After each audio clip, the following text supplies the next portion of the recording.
ప్రభునందు ప్రియమైన శ్రోతలకు వందనములు. ఈ పోడ్కాస్ట్ కార్యక్రమం నాకు స్వాగతం. మీ అందరి కొరకు ఈ కార్యక్రమమును ప్రసారం చేయుచున్నాం. విని దైవాశీస్సులు పొందుకోగలరు. ప్రియమైన శ్రోతలకు మన ప్రభువైన యేసుక్రీస్తు ప్రశస్తమైన పూజింపదగిన నామంన శుభములు, వందనములు. నేటి ధ్యానాంశము దేవుడు దూరంగా ఉన్నట్లు భావించినప్పుడు, వెన్ గాడ్ ఫీల్స్ డిస్టెంట్. యేసు ప్రభువు శిలువపై ఉన్నప్పుడు దేవుడు దూరంగా ఉన్నట్లు భావించిన సందర్భం మత్తయి సువార్త 27వ అధ్యాయం 46వ వచనంలో చూస్తున్నాం. ఇంచుమించు 3 గంటలప్పుడు యేసు ఏలీ ఏలీ లామా సబక్తాని అని బిగ్గరగా కేక వేసెను. ఆ మాటకు నా దేవా నా దేవా నన్నెందుకు చేయి విడిచితివని అర్థం. ప్రియమైన సహోదరి సహోదరులారా, మన జీవితంలో కొన్ని సందర్భాలు దేవుడు మనకు చాలా దగ్గరగా ఉన్నట్లు అనిపిస్తుంది. మన ప్రార్థనలన్నీ ఫలించినప్పుడు, హృదయంలో శాంతి సమాధానాలున్నప్పుడు ఇలాంటి భావన పొందుతాము. కానీ కొన్నిసార్లు పరిస్థితులు మారిపోయి మన జీవితాల్లో ప్రార్థన చేసినా జవాబు రాకపోతే, అనేక సమస్యలు మూకుమ్మడిగా చుట్టుముడితే దేవుడు మనకు దూరంగా ఉన్నట్లు అనిపిస్తుంది. దేవుడు మనల్ని విడిచిపెట్టాడా అనుకుంటాం. ఈ అనుభూతి మనకే కాదు, శిలువపై ఉన్న స్థితిలో యేసు కూడా ఈ బాధను అనుభవించాడు. యేసు ఈ మాటలు పలికినప్పుడు ఆయన అవమానం, ఒంటరితనం, తీవ్రమైన నొప్పి, బాధలో ఉన్నాడు. అయితే దేవుడు మౌనంగా ఉన్నప్పుడు నిరీక్షణను ఎలా పొందాలి?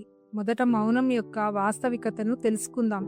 నిజానికి దేవుడు మౌనంగా ఉన్నప్పుడు, దూరంగా ఉన్నట్లు అనిపించినప్పుడు మనం అపరాధ భావానికి లోనవుతాం. మన ప్రార్థన సరిగ్గా లేదని, మనలో ఏదో లోపం ఉందని అనుకుంటాం. కానీ పరిపూర్ణుడైన యేసు ప్రభువు కూడా నన్నెందుకు చేయి విడిచితివని తండ్రిని అడిగినట్లు చూస్తున్నాం. దైవకుమారుడైన యేసు ప్రభువే ఈ వేదన పొందినప్పుడు మనము మన నిరీక్షణలో, ప్రార్థనలో విఫలమయ్యామని అర్థం కాదు. ఇది మానవ అనుభవంలో భాగం. యేసు తన భావాలను దాచుకోలేదు, మనం కూడా దాచనవసరం లేదు. దేవుడు మన నిజాయితీని, వేదనను స్వీకరించగలడు. రెండవదిగా, దూరం వెనుక ఉద్దేశం తెలుసుకుందాం. మన భావాలు వాతావరణంలాగా వెలుతురు, చీకటి, మేఘాలు, వర్షం ఇలా మారుతూ ఉంటాయి. కానీ దేవుని ఉనికి సూర్యుని వంటిది. మేఘాలు కమ్మినా అక్కడే ఉంటాడు.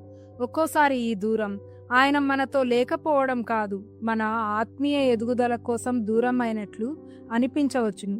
ఒక చిన్న పాప నడక నేర్చుకునేటప్పుడు ఆమె తల్లి లేదా తండ్రి చేయి వదిలేసినట్లు ఆధ్యాత్మిక ఎడారుల వంటి సమయాలు మనల్ని మన భావాల మీద, ఇతరుల ఆలోచనల మీద ఆధారపడటం కాకుండా దేవుని వాక్యం మీద ఆధారపడటాన్ని, నిరీక్షణను నేర్పిస్తాయి.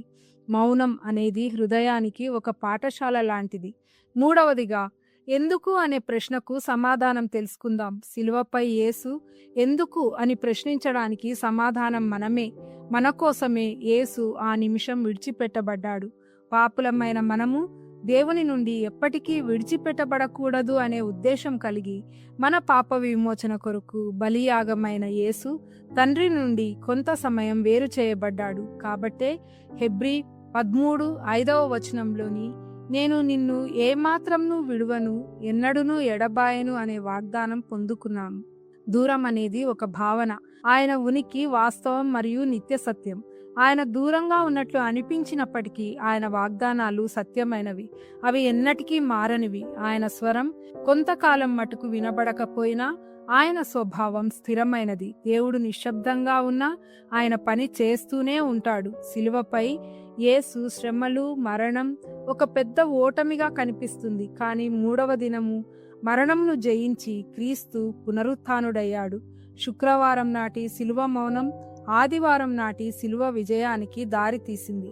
మన జీవితంలో కుటుంబ సమస్యలు, అనారోగ్యం, ఆర్థిక సమస్యలు లాంటివి మనల్ని భయపెడుతున్నప్పుడు, మౌనం కొనసాగుతున్నప్పుడు మనం నిరీక్షణతో వేచి ఉండాలి. గతంలో దేవుడు మనకు చేసిన మేళ్లను జ్ఞాపకం చేసుకొని కృతజ్ఞతలు చెల్లించాలి.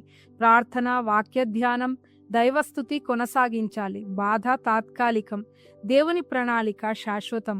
మౌనం ఆయన లేకపోవడానికి కాదు, జరగబోయే అద్భుతానికి సంకేతం కావచ్చు.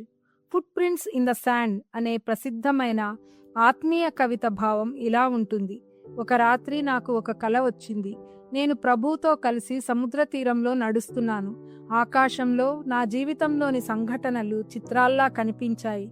ప్రతి సంఘటన తర్వాత ఇసుకలో 2 జంటల అడుగుజాడలు కనిపించాయి. ఒకటి నావి, మరొకటి ప్రభువువి. కానీ నా జీవితంలో అత్యంత కష్టమైన, బాధాకరమైన సమయాల్లో ఒకే జంట అడుగుజాడలు ఉన్నాయని చూశాను. అప్పుడు నేను ప్రభువును అడిగాను, ప్రభువా, నేను చాలా బాధలో ఉన్నప్పుడు నన్ను ఎందుకు ఒంటరిగా వదిలివేశావు అని.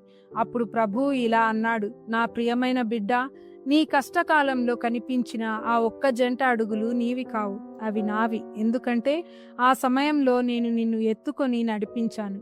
ప్రియ శ్రోతలు, మన కష్టకాలంలో దేవుడు మనల్ని వదిలిపెట్టడు. అటువంటి కఠిన సమయాల్లో మనం నిరుత్సాహపడకుండా, విశ్వాసంలో బలహీనపడకుండా దేవుని సన్నిధి కోసం, సమాధానం కోసం నిబ్బరంగా ఎదురు చూడటానికి అవసరమైన ధైర్యం, ఆశ, దైవ జ్ఞానం దేవుడు మనకు అందిస్తాడు. మన జీవితాలను ఆయన చిత్తానికి అనుగుణంగా నడిపించమని ప్రభువును ప్రార్థిద్దాం. ఆమెన్. ఈ కార్యక్రమమును గూర్చి మీ సలహాలు మరియు మీ ప్రార్థనా అవసరతల కొరకు మమ్మను సంప్రదించవలసిన మా ఫోన్ నంబర్ 9448508539 మరియు email ID info@fibaonline.org.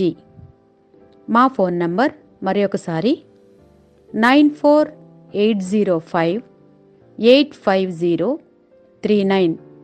Email ID info@fibaonline.org.